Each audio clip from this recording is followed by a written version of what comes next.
ينقلب إليك البصر خاسئا وهو حسير ولقد زينا السماء الدنيا بمصابيح وجعلناها رجوما للشياطين وأعتدنا لهم عذاب السعير.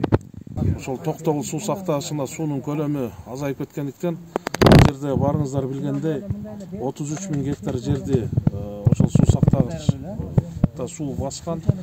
Анын ичинде 24 айыл кыштак болгон. Ошол жерде эски тарыхый мурастар ва эски күмбөздөр ошол бойдон калган.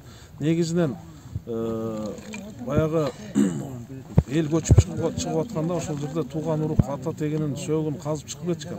Бирок баягы эски күмбөздөр кээ бир айрым калып калган ошо күмбөздөр ачылып суу жеп анан ушу жээкке чыгып калган да. Биринчи күнкүгө дүйшөмбү күнкүгө иш чараны койгонбуз, бирок жамгыр жаап күн ачылбай койгондуктан жума күнгө койдук. Анан кече мурда күнү кече аба ырайын карап ошол гидрометтен бүгүн күн ачык деп бердик. Бардык мекеме уюмдар, айыл өкмөттөр негизинен 4 топко бөлүнүп көлдүн айланасын баарын обход кылып чыгышты.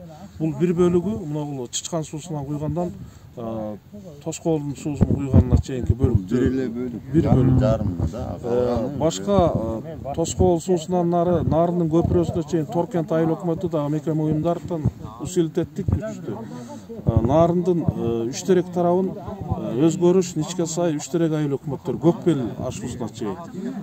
Ал эми Чычкан суусунан Барчын участогунан Узун Акмак суусуна чейинки аймакты жаңы жол тиги Кетмен төбө Чолпон Ата айыл өкмөтүнө койду. Негизинен азыр иш чаралар айыктап калды, жээкти тазалап чыгышты. Эми Кыргызда жанагы кеп бар го, өткөндү баркташ керек, келечек аныкталат депчи, келечегиң жакшы болот деп. Эми арбагы ыраазы болсун, тирүү адамдардын парызы өткөн адамдарды барктап, даңктап, Куран окуп эскерип туруш керек бул нерсе. Азыр эми ошол Токтогул шаардык мэрия менен жаңы жол айыл өкмөтүнүн анан да кошумча бекилген мекеме уюмдар алып келип, мына өзүңүздөр көргөндөй азыр жерге берип атабыз.